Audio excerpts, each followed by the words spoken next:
Merry Christmas!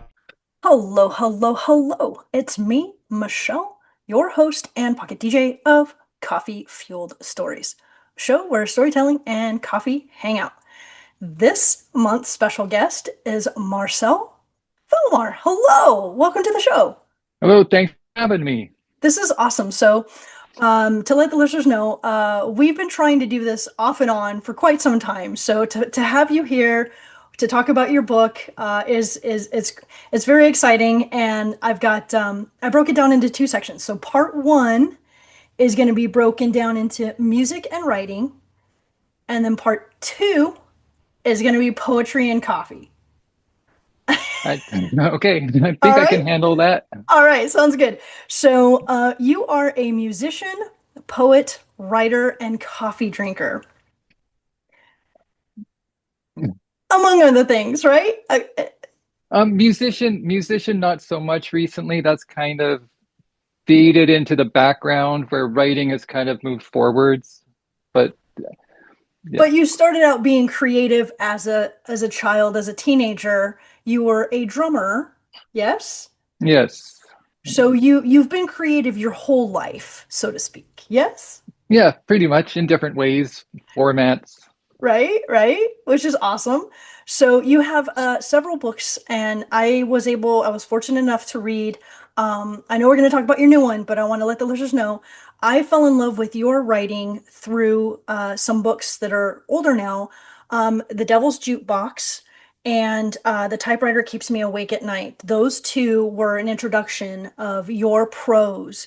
And the only way I can describe your prose to anyone I tell about your books is it's delicious, Marcel.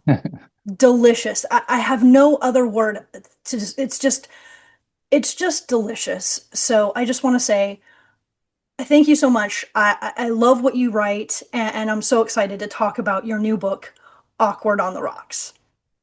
Oh, thank you. So let's start with a couple of questions about writing.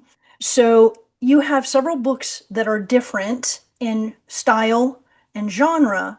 But my question is the ideation. How long did it take you from idea to draft to finally publishing it? So that would be example, Keys to the Sun, and then Devil's Jukebox, and then Awkward on the Rocks. How long does it take you from like an idea to a published product? Um, Approximately. they all have very different runs. I have to say that the Devil's Jukebox is now out of print, and I love the concept behind it, but it's very unfocused. And if I could take it and rewrite it and reposition it, I think it could be a companion to Awkward on the Rocks, even in the same universe. Um, but at the moment, that took me forever to write. Like that was the novel that was waiting to happen. That was the plug in the system. So the concept was came out like in the 90s. And then bits and pieces. I have like notebooks and napkins and matchbook covers that came together over over a decade. And then finally, it was literally 1,000 pages, and I had to chop and chop and chop and chop, and then 500, 200, 300, and that was self-published. So it was one of those things where I knew I had to be the one to be it's finished because that was a book I could keep on writing forever. So I was like, okay, hell with it, publish it. Five people read it, you being one of them. So that I say that was the decade long book. And then after that, it was like, oh, I can do it. I finished a book. So then Keys to the Sun, which is a more young adult friendly supernatural story set in New Orleans, that took me from concept to publication maybe 2, 3 years. That came about by thinking, what if the House of the Rising Sun was a place where vampires went to die? and that from then it just steamrolled. Um, Awkward on the Rocks was basically um, probably the same, 2 years from concept to publication, but Awkward on the Rocks, I self-published it, and then um, I met up with the people at Dead Sky Publishing who loved it, and we decided to. It's basically the director's cut. So I went through the original book, and with their help, their editing, their editors who were amazing to work with, we fine-tuned it, added some characters, took out some characters, and made it a solid book. So it's basically the so far the best book I've written, and it has two lifespans. The first one took 3 years, the second one took like a year and a half. So um, Um, sorry. yeah, and then the typewriter keeps me awake at night. That's basically just a shorter collection of poetry, um, and that was kind of maybe a year when I said I'm going to collect some of my little pieces and pieces I like, and just for the hell of it, do a little book of poems. Very cool. So self-publishing and having a publisher. This I My first book or my only book, I started saying I did the same thing. I self-published. I told myself let's just do it. And then I found a publisher and they polished it and they made it so much better and the editor and they did the cover art and so being in the trenches of self-publishing to having a publisher help you with all of those things, is it not just like do you just want to like bow down to them and just be like, thank you so much for all the things that you do? Yeah, I mean, it's definitely there is a feeling of there's like a collaboration where self-publishing, I think everyone should do it. It is basically it's almost like a rite of passage where I can do it by myself, and like it's like okay, but then when you actually, because writing for me is such a solitary process, Yeah, you know, yeah, to then take this piece that I made and blindly hand it to someone else and be like, okay, um, tell me how to make it better, and you're yeah, just like, you hope that they're, on the same wavelength, but it is a team, even from, them coming around with the cover artist and being, do you like this? We like this. What do you think? We talked about the font. We talked about, so it's the marketing strategy, the the what it's going to say on the back, everything. And so right. yeah, it's fortunate to have a team to take this. It's like a family almost. If a good publisher comes in, they can make the whole thing more cohesive and more accessible. You know. Yeah, absolutely. Every time, I'm not afraid to talk with her. I'm not afraid. I look forward to hearing what she has to say because when I was doing it, like I call it, like I said, it's in the trenches. It's the only way I can describe it. It was just like and I love that you called it a rite of passage because I now feel like, okay, I did that. I don't ever want to do that, but if I have to do it again, I will. It's not my preferred method, but you know, you experience. I think I like what you said. It's a rite of passage, and as a writer, you've experienced it. And is it the best experience? Right. I mean, but it is. You have to be your own worst critic, and you have to be okay. You tell yourself it's done. A lot of creative people, my mother is an artist. She paints. Um, it's hard for her to tell herself, okay, this painting is done. Yeah. You know, Yeah. the thing with poetry, the thing with music, you have a finite. It's like you can't do a 10-minute song. It's Right. like, so that's different with a novel. You can keep the pages going. You can never stop if it's just you have to be like, okay, Yeah. done, Totally. Totally. take it. I love that. And it's true. songs have a format and a structure, right? It's and usually they're only so minutes long. But with a book, same thing. It does have a structure, beginning, middle, end, and then doing all of the things depending on what genre it is. But like you said, it could potentially go on forever. Ken Yeah. Follett with his Pillars of the Earth. I think it's 1,000 pages. I started it. I think I only made it to like page 300 or 400, and I was just like, I can't read this anymore. I'm done. As the reader, Yeah. I was done. So I wanted to ask you, um, being that you have, several books published now, you now know what it feels like to be done with a story. Do you have any other stories that you are brewing and crafting right now from your ideation? Do you have five more books in you that we can deliciously read? Um, I have I have a handful of ideas. Uh, there's a couple of writing. I have like short stories. I have few. As far as novels, they're still on the kind of sparkling in my head phase. Um, it's for me. I tend to have an idea, and then I like to think of where I want it to end. So I usually start with an ending, and then I just try to figure out how to get there. Um, and then there's also I started working on writing a comic book script, so which is a whole different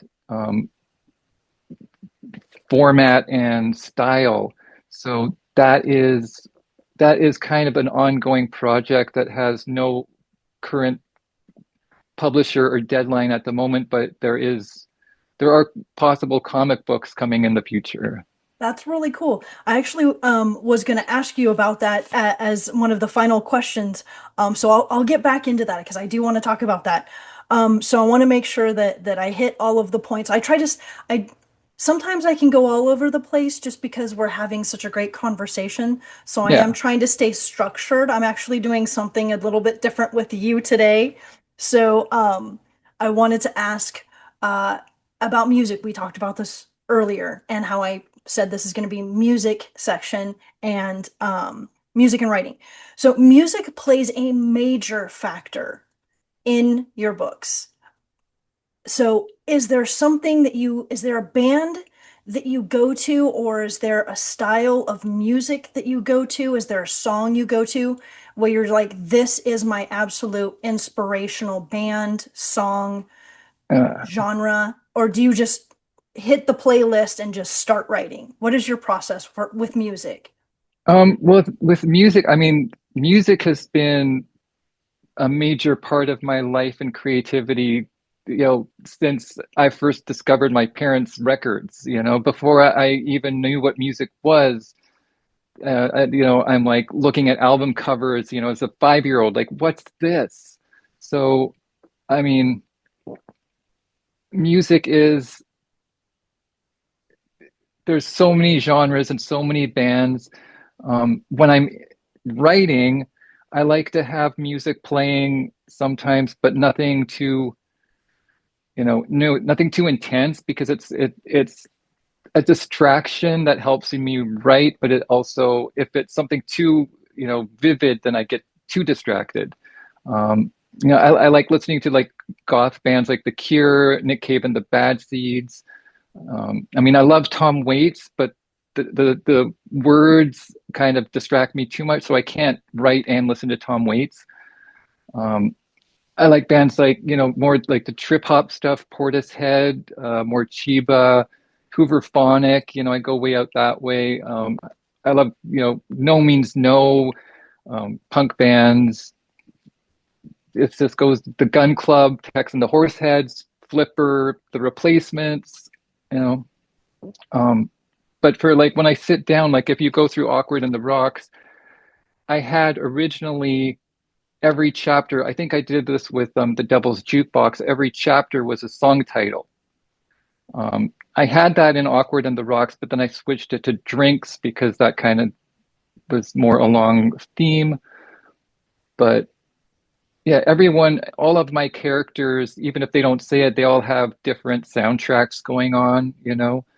Um, it's not always a spoken soundtrack, but music's always playing. So, I love that. And that's kind of I love that you say that about the characters because that's kind of how I felt as I was reading. Each character had a soundtrack, so you just associate music and style and prose, how that character reacts, and if they were to walk towards me, I literally could hear them coming, which was really cool. Again, that's why I'm like, the only way I can describe your writing is just it's delicious. It's very transportive. well, Um, also like I've been writing music reviews, and you know, I do a lot of musical journalism. I've done band interviews and you know written articles, and there's a magazine called The Big Takeover, and I've been writing music reviews for that magazine since like the mid 90s. So I think of it as like musical, you know, there's like musical journalism. This is kind of poetic musical journalism where you have to kind of take an artist and an album and then condense it into like 100 words. Um, so doing that like for a couple of decades, you get the that kind of filters into my writing, you know, it definitely filters into my poetry. And writing a novel, that was the best thing about having an editor because I do get a little too poetic sometimes within the novel structure. And instead of going on for 2 pages about the color of the sky, you know, the editor comes in and says, just say it was a beautiful sunset. You don't have to be like the music of the clouds, you know, you don't have to go into that with a novel. You know, keep that for the poetry. I love that. I love that.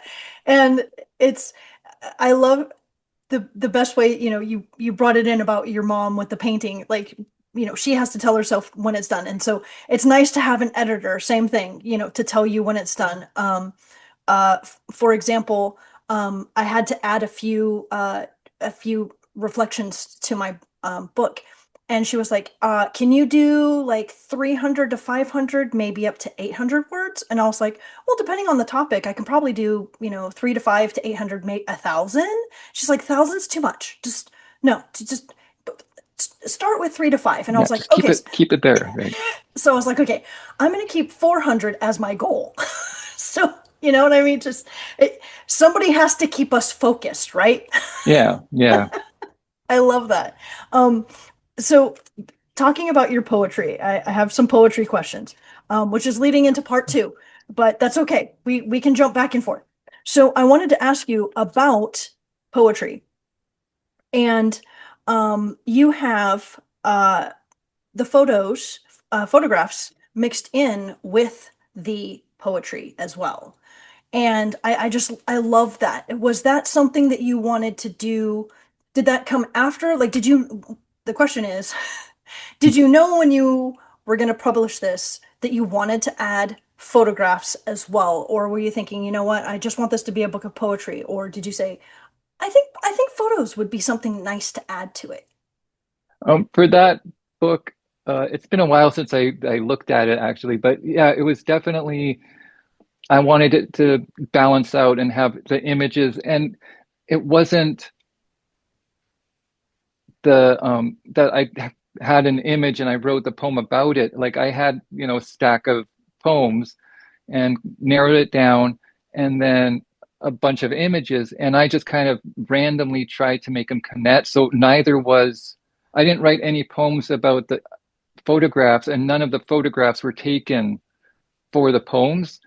It was just I just tried to see if I could make them fit, Very cool. Very cool. like Well, it again, page by page. it turned out lovely. Like I said, that was my first introduction to your work. And I just thought, wow, what a really cool concept, because, for the most part, like in high school when I got into poetry, and for the most part, poetry is it's it's images with words, right? That's what the author creates. That's what they paint, words.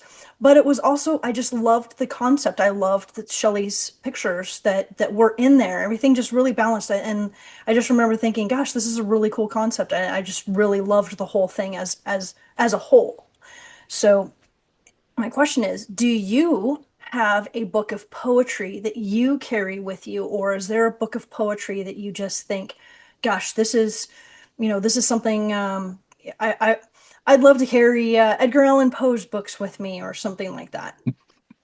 Not anymore. When I was like in high school, I was experimenting with the Beat Generation. So I had my Jack Kerouac tome, and I've always been a Dharma Bums kid more than an on the road. But for me, the poetry that I always carried with me was, all the poets of rock and roll. I like to say, Jim Carroll, love Jim Carroll, the writing of Nick Cave, Patti Smith, even Bob Dylan. Just those were my poets. I also, like E. E. Cummings was a big one as a, teenager. I think all teenagers went through that, like weird E. E. Cummings phase, like, ooh, this is kind of dirty, but kind of good. Um, there's a writer, Chris D.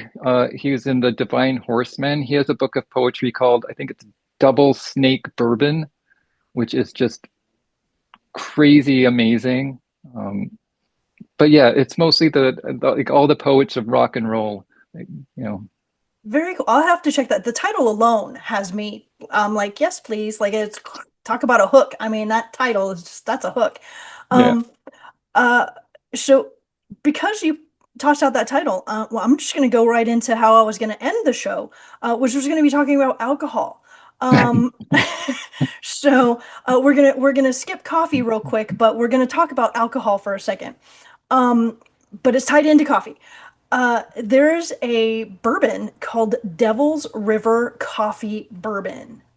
And I just thought it was really cool because Devil's Jukebox and Devil's River. So I was curious to know, do you like bourbon, whiskey, and then have you ever tried coffee flavored bourbon and or whiskey? That brand sounds really good. I'll have to look that up. I can't remember what it was, but I have tried some coffee bourbon, which I liked it.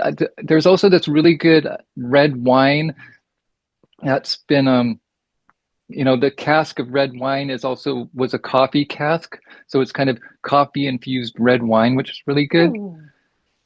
But yeah, I am a big fan. I'm a big whiskey fan, bourbon fan. I'm more of an old fashioned guy than a straight shot guy. But, um, but for me, it's like coffee and alcohol are also very tied to the creative process. Um, Not always drinking it, but same thing with like cigarettes. Like I used to smoke, I don't smoke anymore, but it's the iconography behind it, you know. When I was a kid, I'd stay up all night in the, Denny's drinking bad coffee and loving it.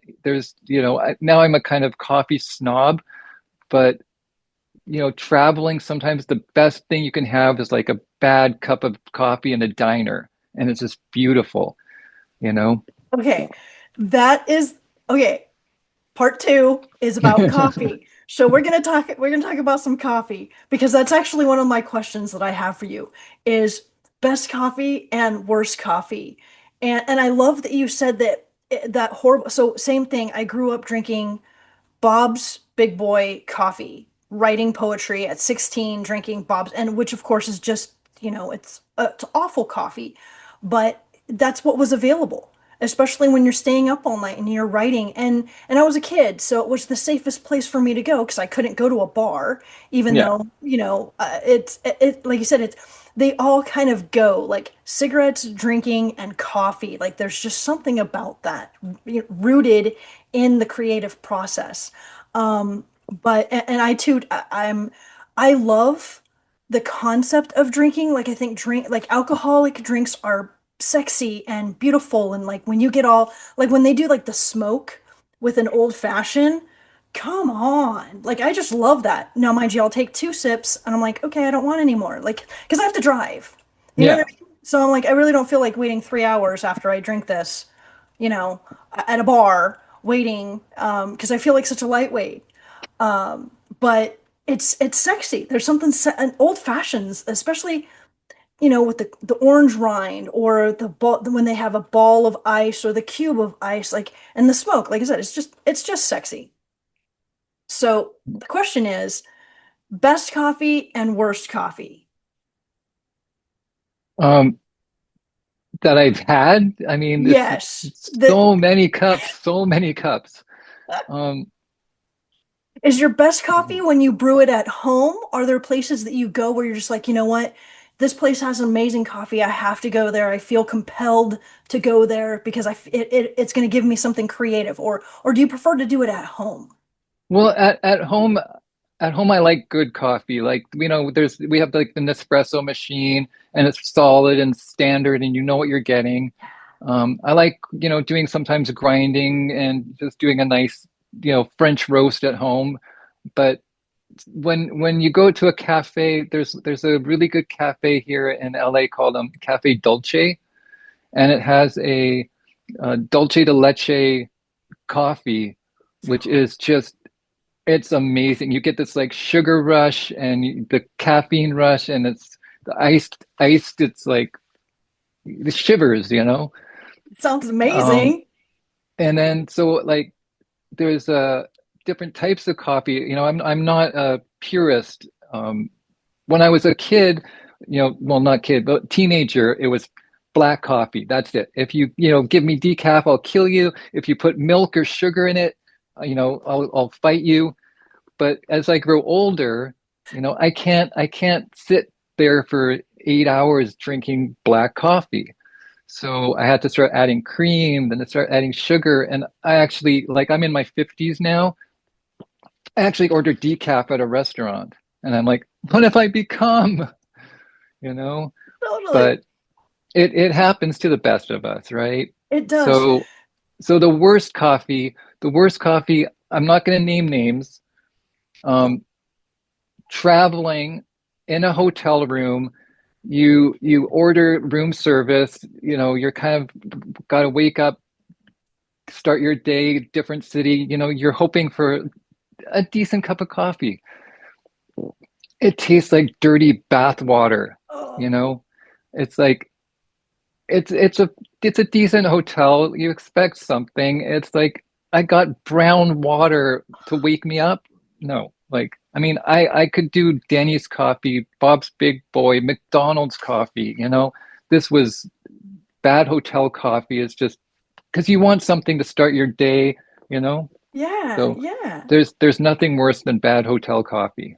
I totally agree with you about that. I totally agree with you on that. So uh being that we have experienced the coffee spectrum, I'm going to call it the coffee spectrum, best coffees, worst coffees, everything in between, and we've spent time in the coffee shops drinking, 8 hours.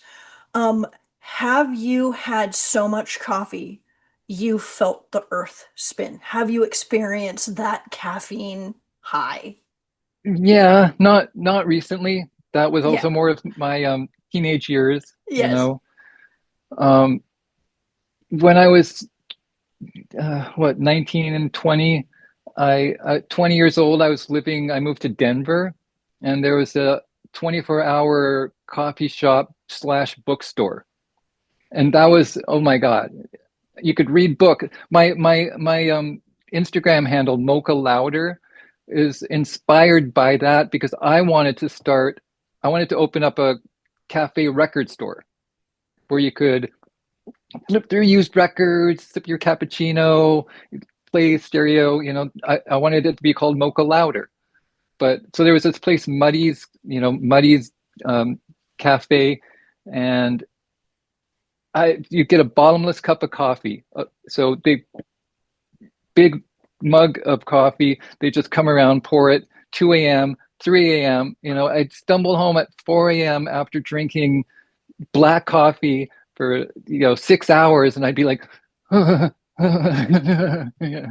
And then the next day I'd be like have withdrawals. Yeah. Um, I did meet my first wife at Muddy's, so I mean it's all tied in. I met Shelly, my second wife, at a bar, so it's all coffee and alcohol. It's all tied in. Like the Devil's Jukebox, that was about the muses, and the muses being the current incarnations, and they were tied to caffeine and nicotine. And it's not like you have to smoke, but there's something about the idea behind it that is, you know, part of the creative process for me. Absolutely, absolutely. And I too, I only experienced the earth moving once and I was 19, 20, same thing. And I never wanted to experience that ever again after having experienced that. So I too, have my daily ritual of coffee where so this is actually it's not quite decaf, but it's only half a cup because I knew that it's a little bit late for me. So I made myself half a cup of coffee and I saved it. It's my second cup and I knew we were talking today, so I've been hoarding that, waiting to enjoy it with you. So on the Um, daily, perfect. How many cups of coffee or how much coffee do you consume in a day now? Now, today, on the average. on average, I'm down to 2 cups, which is, if I have coffee after 5, then I'm going to be up for a while, and yeah, I'm going to be an old man soon, so you know. I used to, like, even a couple of years ago, it was an average of 4 or 5 cups. So two is manageable. Totally agree. And it's so funny because if my 19-year-old self could see me now, I know it's laughing at me, like it's saying same thing like, "What is wrong Yeah, with you, old lady?" And my old lady self is saying, "Cool your jets, Turbo. It's we don't need to do a pot of coffee anymore. Like it's okay." yeah. I'm just waiting for my 80-year-old self to be like, 2 cups? Are you crazy? Totally. All right. So, Marcel, we've talked about music, we've talked about writing, we've talked about coffee, we've talked about poetry. I wanted to ask you a couple of final questions. So, thinking back to your teenage self sitting on is it called a drumming stool, your stool at your drum Yeah. set? Think back to your teenage self sitting at got your drum set in front of you. Did you ever, in your wildest teenage dreams, ever think to yourself, I'm going to be a published author. I'm going to have books. I'm going to write. And if so here, before I go to the part 2, let's start with that. So, think back to you sitting at the drum set. How did how does what does your 15-year-old, 14-year-old self, what is it thinking about being a Uh, published author? well, probably, why the hell aren't you a rock star? You know, I mean, when I first started playing drums, I was 15, and I was playing on pots and pans with wooden spoons because I didn't have a drum kit, and I was the only one who didn't know how to play an instrument. So, started a high school band, friend taking guitar lessons, one kid played bass, and the one, our singer actually played saxophone. And I'm like, well, what can I do? They're like, you be the drummer. So, 15, 16, 17, 18, all through high school, I was playing drums. My parents be like, okay, we have to buy him a kit because the wooden spoons keep breaking. Um, and I wanted to, I didn't want to be like a big band rock star. I just wanted to tour and play shows. And, I was writing poetry and doing stuff like that, but I had no um, you know, no inkling that I was going to be an author. That was, I didn't know what I wanted to do. It was it was all music oriented. So I don't think I seriously thought about becoming an author until I moved to LA, got kicked out of a band, and I was like, fine, okay, let's try something else. I'm, in my 40s. I'm not going to be a famous musician. Throw away the drumsticks, pick up the pens, you know. So, and then I'm like, hey, and I could finish that novel.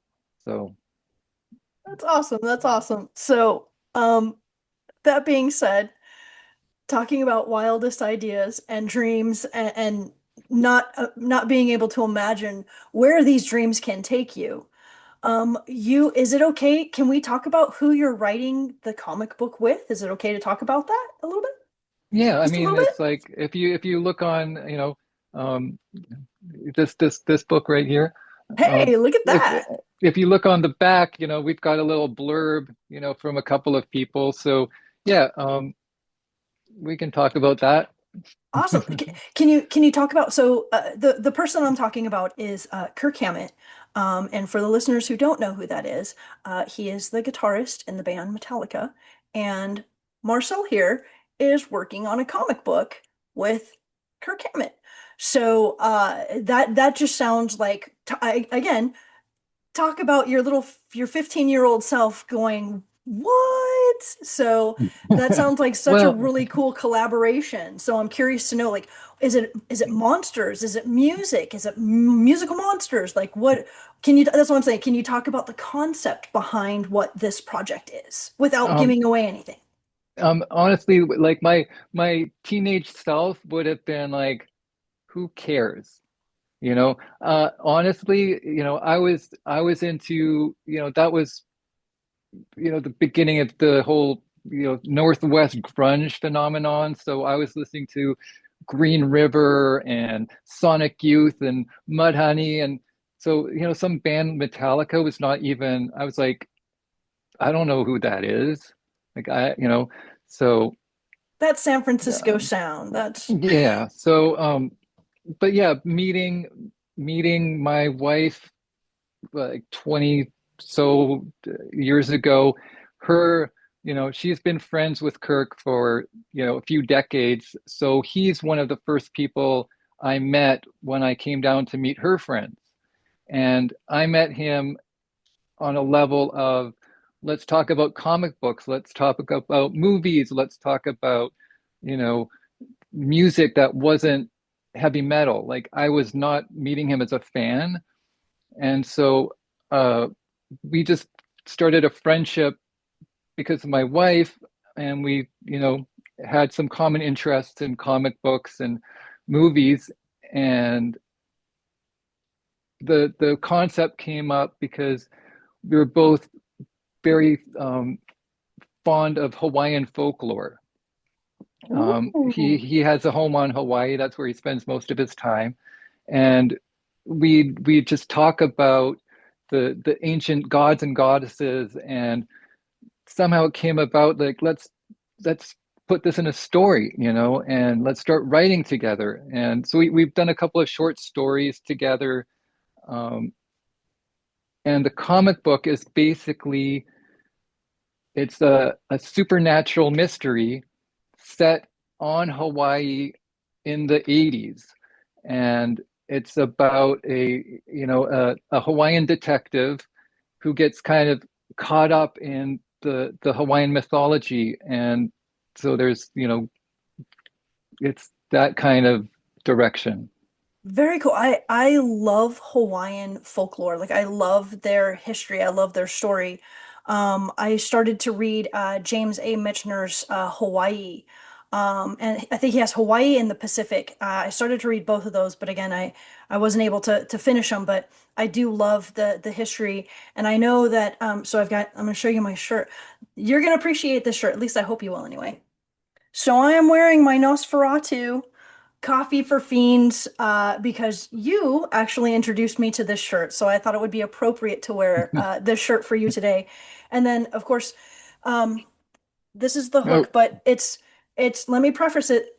It's from Tahiti, so it's Polynesian culture, not Maui from Moana, but I do love Moana. I sing and I cry every time that movie comes on. So, but I do love Polynesian culture. Like Tahiti is like one of my favorite like I just can't get enough of their culture and their mhm. folklore.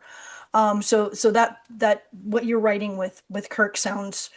I'm excited. I would love to be able to read I don't know if you guys are going to do arcs or anything, but I would definitely be down to read that. I named my laptop after a mountain in Tahiti.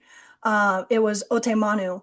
And because it was just this, I looked out every morning when we were staying in Tahiti. I looked out every morning and there was Mount Otemanu. And so I was like, huh, my laptop cover is the same color as the water. And it's very inspirational. I feel inspired to write by this color. So Yeah. I named my laptop Otemanu. It's not this current one, but my previous one was named after a mountain, which literally means bird mountain, in Tahitian. So I love their folklore and their that I'm excited for it, and I will shut up about it because I Oh just yeah, we're it's the we're not finished yet, and we don't have a publisher. We had a publisher that was gonna pick it up, but you know, I think they kind of went under. So it's the whole series is kind of in limbo. So we have to finish the story, finish the artwork, and find a publisher. So, hoping in the next couple of years, but no official release date is set. okay. Well, I'll still put my hat in the ring for like I said, I love the fact that so my hook here, it actually has meaning, and it was given as a gift because it's safe travels over water, safe travels, and I always have a hook, and every time, because the necklace will break, every time it breaks, I'm literally like, hey, can you because I can't buy it for myself. So I was like, "Hey, can you get me a new one, please?" I need to. I just feel I would feel like naked without my little hook here. Um, but do you have anything that's like Polynesian that like speaks to you? Do you have something that's Hawaiian like that you carry with you, a little something something?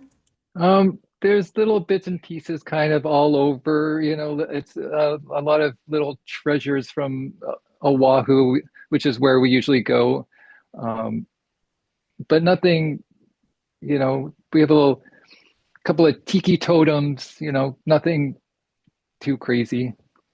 Very cool. Very cool. Well, Marcel, I know our time is up, so I just want to say thank you so much for hanging out. Thank you for sharing your books and your time. I greatly appreciate it, and I'm so glad we finally got a chance to do this after I think anywhere between like 3 to 5 years. So thank you so much, and congratulations on your book.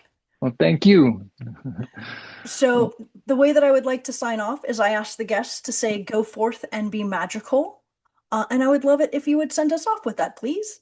All right. Well, in that case, go forth and be magical.